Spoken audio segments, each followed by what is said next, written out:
The dribbling tip that you're not teaching. Why do I say that?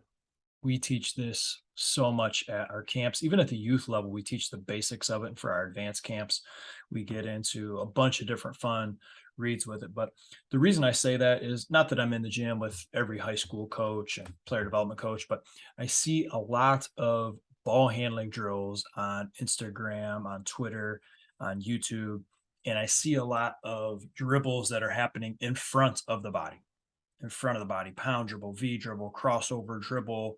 You're attacking downhill, that basketball is in front. What you're not teaching, if that's the only thing that you're working on with your players, is to handle the ball outside and back hip. Outside hip dribbles, back hip dribbles are necessary, not just useful, necessary for anybody that really handles the basketball against pressure, that manipulates the defense. And I would have done this episode so much earlier. I just think it's so difficult to explain in audio form compared to actually showing you out on the court. But I'm going to try because I was cleaning out my office because my parents are coming and I have this cool space upstairs. You can see some of it if you're watching on YouTube. And the other side of this office is non-basketball stuff, and it's a bedroom and a shower bathroom, all that different stuff. But I got to clean all my stuff up because when nobody's here, I just turn this whole giant room into my office. So I found one of my handouts from some of our camps talking about outside and back hip dribbles. And if you're doing some ball handling with your kids, I want you to make sure that you're adding outside and back hip dribbles in because that's going to really take some of your ball handling skills with your players up to another level. Now, what is it? First of all, the dribble location is outside and or behind the hip of the offensive player. It is a loose dribble, okay? Meaning the ball is generally higher and obviously wider than a low, tight dribble that's in front of your body. You're going to extend your arm on this dribble. In fact, there's a handout that we'll give to our players or send out an email, and it's me playing basketball in Europe. And I got the cool FIBA looking ball, the brown and white ball. And my arm is nearly totally extended outside the body. And so let's see, I'm dribbling the ball with my left hand, and the left hand, my arm is extended, nearly full length extension. And I'm about to jab with that left foot and probably get into what looks to be a crossover, but it's extended outside my body. In outside or back hip dribble, these are common with more of the torso and the lateral movement, which gets into shifting the defense. It also gets into protecting the basketball. We'll talk about that. Outside and back hip dribbles are commonly used when the ball or the body changes its speed. We always talk about changing height, changing speed, changing direction with the basketball. Now, let's think about a couple different ways that we can use this. I'll dig into some tips on why it's so effective. If you are pressuring me and I don't feel like I can face you up, I can do a couple different things. I can turn my shoulder to you, right? So you're playing defense, say your chest is facing me, my left shoulder's into you, and my right shoulder is the one dribbling the ball. Now, if I dribble that ball, even though I've turned my body to protect the ball, if I dribble that ball in front of my body, you can still reach in and take that ball. So I need to move that basketball so it's bouncing outside my hip. So that's one situation where you would use an outside hip dribble, is what you would call a protect dribble stance. Now, the benefits of this is I can still use that when I'm facing the defensive player. So if my hips are on the rim, you're protecting the rim, you're between me and the basket, I can use an outside hip dribble to stretch my dribble out. We'll talk about some of the possibilities that has. But I can also face the basket and use a back hip dribble. Now, that simply means I'm turning my shoulder. That ball is bouncing at an angle where it's defender, body, and then basketball back. My body is between the defender and the ball, but I'm still facing forward. I want you to think the three best players that I've ever seen do this are John Stockton. I'm giving you a little bit of my age, Steve Nash, and Chris Paul. Now, Steph Curry also does this really, really well. Kyrie does this really, really well. But if I had to say the top three with this specific dribble, I'd go John Stockton, Steve Nash, Chris Paul, and their ability to face downhill, but that basketball is actually back behind their body as they're playing the game. This allows you to see the floor. It allows you to quickly move that basketball and you're in a position to pass, drive, shoot. It allows you to come off a ball screen, change direction, a ton of different things while still protecting the ball because it allows us to get in tighter to the defense. When I take that basketball and I put it, essentially, I turn my shoulder, now I'm dribbling the basketball because I've taken away the ball from being in between the defender and myself. And I've now put my body in its place. Now it allows me to get in tighter to the defense. That many times is going to allow me to draw more fouls, get by my defender easier as I've closed the gap on them. It's going to increase driving angles. It can help me create some momentum.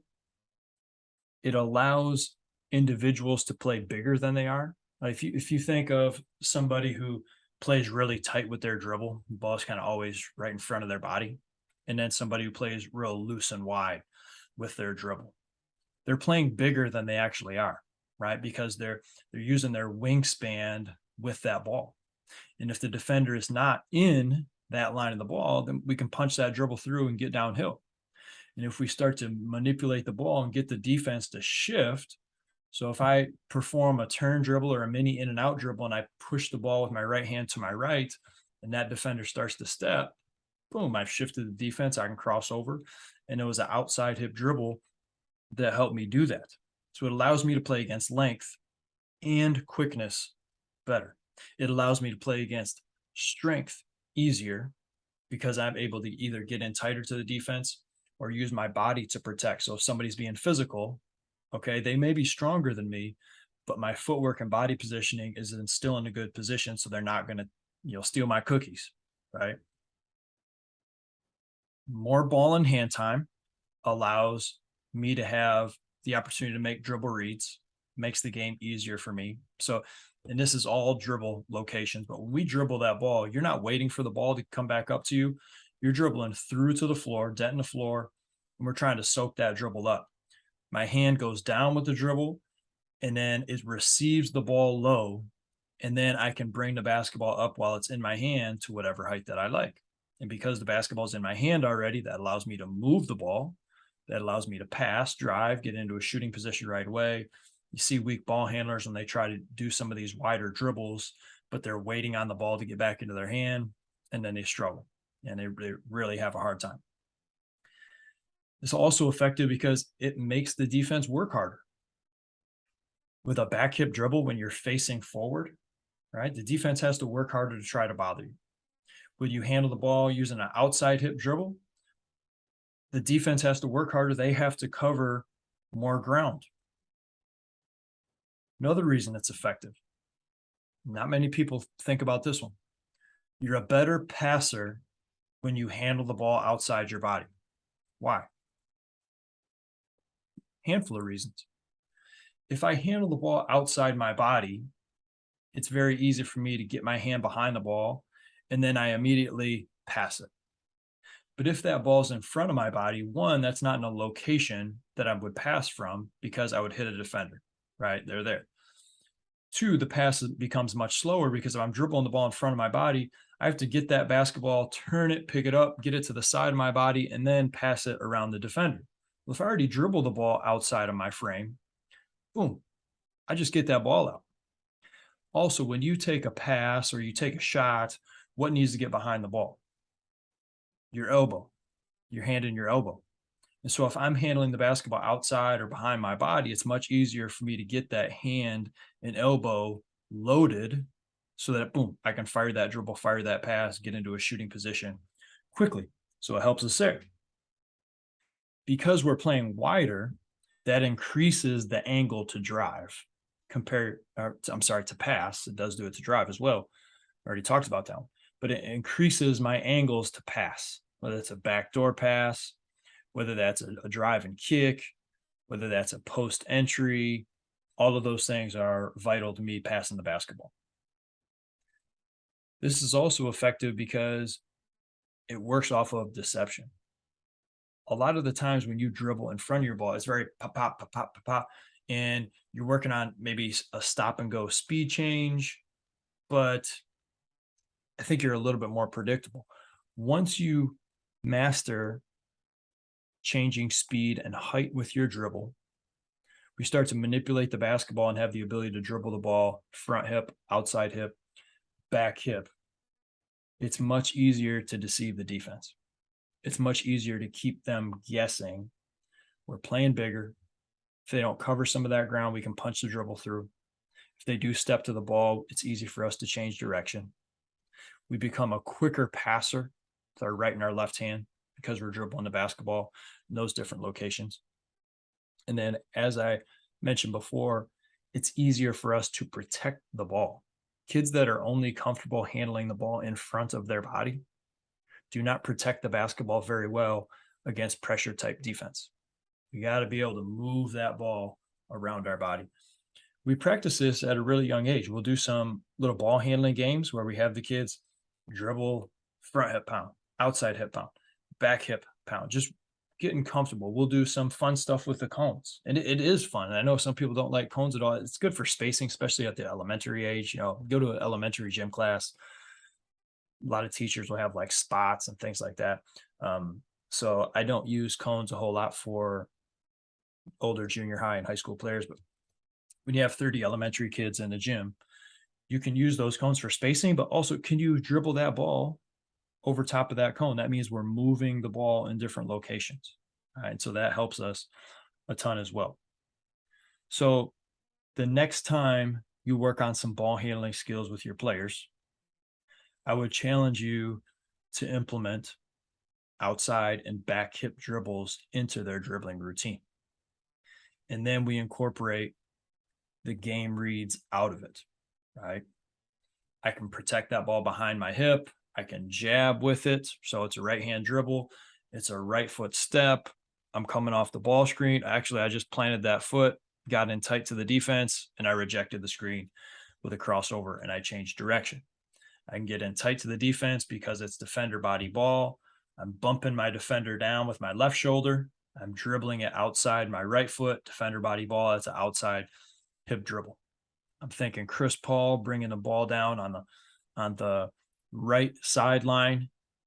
He's got a middle ball screen coming, and he's handling that ball right hand, left hand behind his hip, jabbing that defender off, and then boom, he's pushing it to the left off of a ball screen, but he's able to get in tight to the defense, maintain a defender body ball position because he's turned his shoulder and some of that ball is hitting behind his body.